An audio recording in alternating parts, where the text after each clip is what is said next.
अस्सलामुअलैकुम। उम्मीद है आप सब ठीक होंगे। हम चैप्टर 4 स्टडी कर रहे हैं और मुझे उम्मीद है कि अभी तक जो टॉपिक्स हमने डिस्कस किए हैं वो आपको समझ आ रहे होंगे। आज हम पढ़ते हैं कि लिस्टेड कंपनीज़ में क्या-क्या रिक्वायरमेंट्स होती हैं, उनकी रिपोर्ट में क्या-क्या कुछ इंक्लूड करना होता है वर्सेस अनलिस्टेड कंपनीज़ के।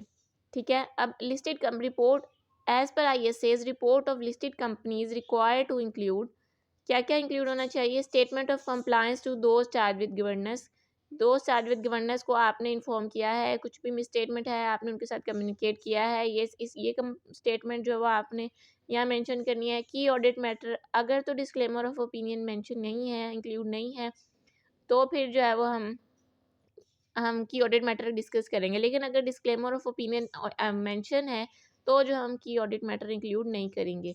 इसके साथ नेम ऑफ इंगेजमेंट पार्टनर, आपने जो है इंगेजमेंट पार्टनर का भी नेम मेंशन करना है। कब आपको इसकी एक्सेप्शन है, जब जो है आपको सिक्योरिटी थ्रेट हो, पर्सनल सिक्योरिटी थ्रेट की वजह से आप जो है नेम ऑफ इंगेजमेंट पार्टनर चाहे ना मेंशन करें। ठीक है, नेक्स्ट हमारे पास कुछ रूल्स हैं, रूल्स टू रिमेंबर, उनको देखते हैं। अब अगर आपने ऑडिटर ने जब भी कोई ओपिनियन एक्सप्रेस करना है तो ओपिनियन एक्सप्रेस करने से पहले ऑडिटर को बताना होगा कि whether there is a misstatement और स्कोप लिमिटेशन, कि क्या आया ये मिसस्टेटमेंट है, ये स्कोप लिमिटेशन है, और जो है वो इफेक्ट जो मटेरियल है, इमटेरियल है, ये परवेसिव है। मटेरियल तो आप पढ़ चुके हैं कि मतलब जो 5% ऑफ प्रॉफिट के हो, ठीक है, 5% प्रॉफिट से ज़्यादा हो वो मटेरियल होता है। इमटेरियल होता है जो 5% ऑफ प्रॉफिट से कम हो, और परवेसिव वो होता है जिसमें सब्सिक्वेंट जो सब्सटेंटिव पोर्शन है फाइनेंशियल स्टेटमेंट का उसमें गड़बड़ हो, उसमें इशू हो। परवेसिव वो मतलब कि सारी की सारी फाइनेंशियल स्टेटमेंट जो है वो गड़बड़ है उसमें, तो वो परवेसिव होता है। इसको हम स्टडी करेंगे, डिस्कस करेंगे डिटेल में। तो अब यहाँ पे ऑडिटर क्या क्या एक्सप्रेस करेगा कि मिसस्टेटमेंट है या स्कोप लिमिटेशन, और मटेरियल इफेक्ट है, मटेरियल है या परवेसिव। ठीक है, अच्छा, कल वाले में हमने थोड़ा सा इसका ओवरव्यू लिया था, deciding type of opinion on financial statement, कि किस तरह का ओपिनियन जो है वो हमने देना है फाइनेंशियल स्टेटमेंट पे, या वो किस किस पे डिपेंड करता है कि मिसस्टेटमेंट है या फिर स्कोप लिमिटेशन। मिसस्टेटमेंट होता है जो हमारे पास स्टैंडर्ड्स है उसमें, और फाइनेंशियल स्टेटमेंट में जो डिफरेंस होता है उसको मिसस्टेटमेंट कहते हैं। ठीक है, और स्कोप लिमिटेशन होता है जिसकी वजह से ऑडिटर जो है वो और एविडेंस ऑब्टेन नहीं कर पा रहा। ठीक है, अब हमने डिसाइड करना है कि ओपिनियन किस बेस पे दिया जाए, मिसस्टेटमेंट की बेस पे या स्कोप लिमिटेशन की बेस पे।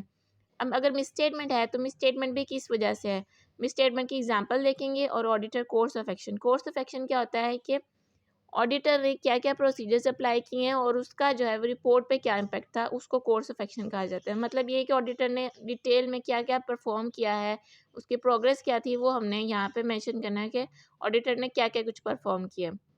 अब इसकी एग्जांपल में हमने कल देखा था appropriateness of policy, classification, appropriateness of disclosure. Appropriateness of policy मतलब कि सही पॉलिसी मेंशन नहीं की, फाइफो की जगह लाइफो यूज़ करे, लाइफो की जगह फाइफो यूज़ कर लिया।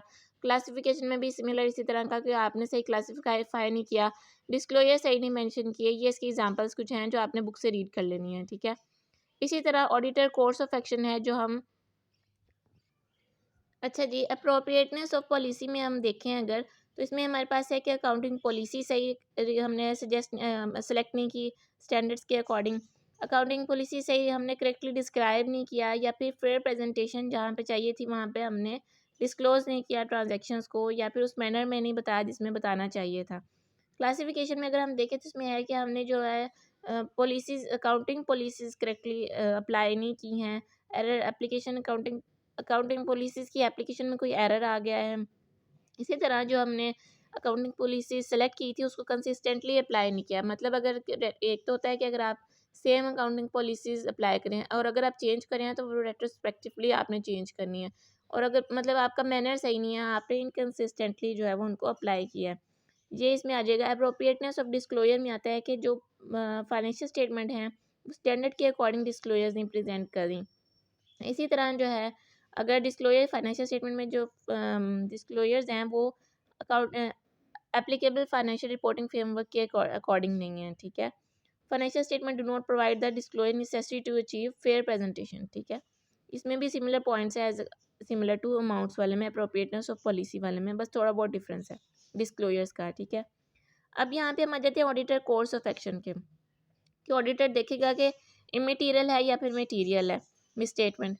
अगर तो इमटेरियल है तो वो जाने देगा, क्योंकि इतना सा एरर तो सबसे हो ही सकता है, वो अनमोडिफाइड ओपिनियन देगा। लेकिन अगर वो देखेगा कि मटीरियल है, तो उसमें वो सबसे पहले मैनेजमेंट को इन्फॉर्म करेगा। अगर मैनेजमेंट कुछ नहीं करती है तो वो दो स्टार्ट विद गवर्नेंस को इन्फॉर्म करेगा, और फिर वो भी अगर कुछ नहीं करती है तो फिर वो जो है मॉडिफाइड ओपिनियन देगा।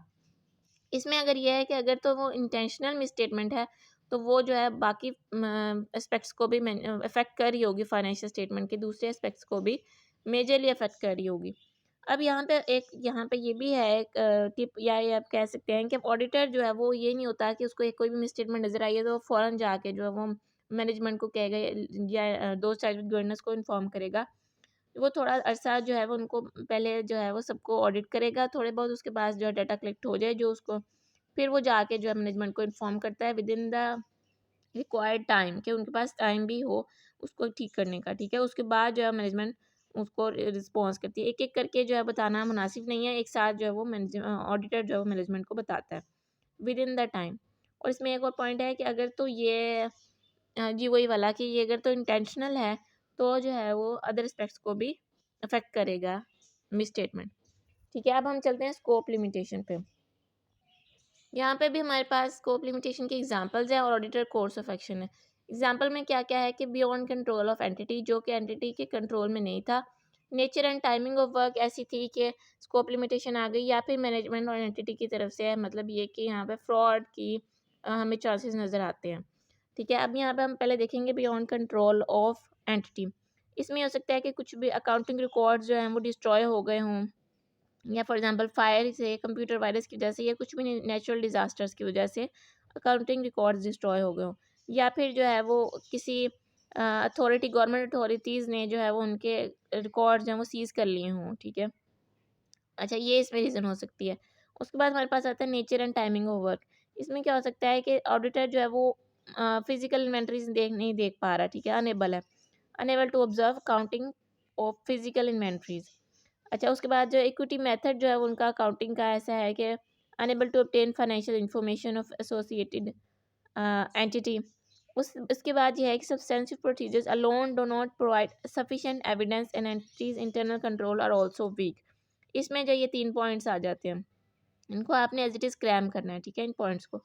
उसके बाद आता है मैनेजमेंट जो है वो इंटेंशनली अगर ऐसा कर रही हो, तो वो उसमें क्या क्या है, मैनेजमेंट जो है वो आपको फिजिकल इन्वेंट्री काउंट नहीं करने दे रही है, या फिर एक्सटर्नल कंफर्मेशन के लिए आप जो है वो किसी एक्सटर्नल कंफर्मेशन के लिए आप कुछ लेटर वगैरह सेंड करना चाह रहे हैं, तो वो भी नहीं आपको भेजना चाह रही है, और भेजने नहीं दे रही। और उसके बाद जो मैनेजमेंट जो है वो आपको रिटर्न रिप्रेजेंटेशन भी प्रोवाइड नहीं कर रही है ऑडिटर को। तो ये 3 केसेस जो हैं ये भी एग्जांपल हैं स्कोप लिमिटेशन के। नेक्स्ट हम आ जाते हैं ऑडिटर कोर्स ऑफ एक्शन में।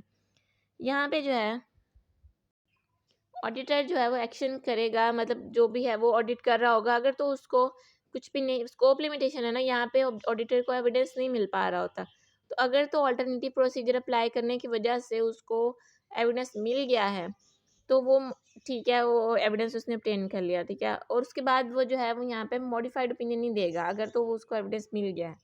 लेकिन अगर नहीं मिला तो वो जो है वो मॉडिफाइड ओपिनियन देगा। उसके बाद जो है अगर रिस्क है यहाँ पे, कि जो है वो मेजर रिस्क है, यहाँ पे मैनेजमेंट ठीक काम नहीं कर रही है या इंटरनल कंट्रोल उनके स्ट्रॉन्ग नहीं है, तो जो है वो आप जो है वो विड्रॉ कर सकता है ऑडिटर, कि मैं इस कंपनी का ऑडिट परफॉर्म नहीं करूँगा। लेकिन अगर जो है वो नियर बाय है, मतलब ऑलमोस्ट कंप्लीट होने वाला है ऑडिट, या कुछ इस तरह की सर्कमस्टेंसेस हैं, तो ऑडिटर जो है वो ये भी कह सकता है कि मैं रिपोर्ट दे देता हूँ। लेकिन उसमें जो है वो सब कुछ मेंशन कर देगा, मॉडिफाइड रिपोर्ट, वो मॉडिफाइड ओपिनियन देगा मॉडिफाइड रिपोर्ट में, ठीक है। तो इस तरह जो है ये ऑडिटर जो है अपना ओपिनियन डिस्कस करता है, जस्ट मतलब वो देखता है कि क्या सिचुएशन है, मिसस्टेटमेंट है या फिर स्कोप लिमिटेशन है, उसके अकॉर्डिंग जो है वो डिसाइड करता है कि किस तरह का ओपिनियन फाइनेंशियल स्टेटमेंट पे देना चाहिए। यहाँ पे हमारे पास है, अब यहाँ पे हमारे पास है फैक्ट ऑफ मिसस्टेटमेंट या स्कोप लिमिटेशन। हमने पहले डिस्कस किया कि ओपिनियन किस तरह हम डिसाइड करेंगे कि क्या ओपिनियन देना है। उसके बाद हमने देखना है कि मिसस्टेटमेंट या स्कोप लिमिटेशन का क्या इफेक्ट है, इमेटीरियल है या परवेसिव है, क्योंकि ओपिनियन देना होता है उसमें ये भी मैटर करता है। अब अगर तो इमेटीरियल है, मतलब ये 5% ऑफ प्रॉफिट से कम है, तो नॉट मटीरियल। अगर तो मटीरियल है, आइटम्स कंसीडर्ड मटीरियल, आइटम से यहाँ मुराद में स्टेटमेंट और स्कोप लिमिटेशन है, ठीक है। इफ़ दे इंडिविजुअली और एन एग्रीगेट, मतलब अगर तो वो इंडिविजुअली भी 5% ऑफ प्रॉफिट से ज़्यादा है या फिर एग्रीगेट में भी ज़्यादा है, तो वो जो है वो मटेरियल मिसस्टेटमेंट होगी। Could reasonably expected to influence economic decision of users taken on base of financial statement. मतलब अगर इस तरह की कोई सिचुएशन है कि जो यूजर्स के डिसीजन को अफेक्ट कर सकती है, तो वो जो है मटेरियल मिसस्टेटमेंट होगी। परवेजिव क्या होगी? Not confined to specific element, ये सिर्फ कोई स्पेसिफिक एलिमेंट से कन्फाइंड नहीं है। अगर तो ये कन्फाइंड है तो वो किसी substantive portion of financial statement से, फॉर एग्जांपल फिक्स्ड एसेट है मैन्युफैक्चरिंग कंपनीज का, तो वो अक्सर जो है 95% तक कॉन्स्टिट्यूट कर रहा होता है। ठीक है, तो वो उसके अगर उसकी वजह से अगर ये अफेक्ट हो रही है फाइनेंशियल स्टेटमेंट, तो वो परवेजिव इफेक्ट होगा। इसी तरह डिस्क्लोजर्स आर फंडामेंटल।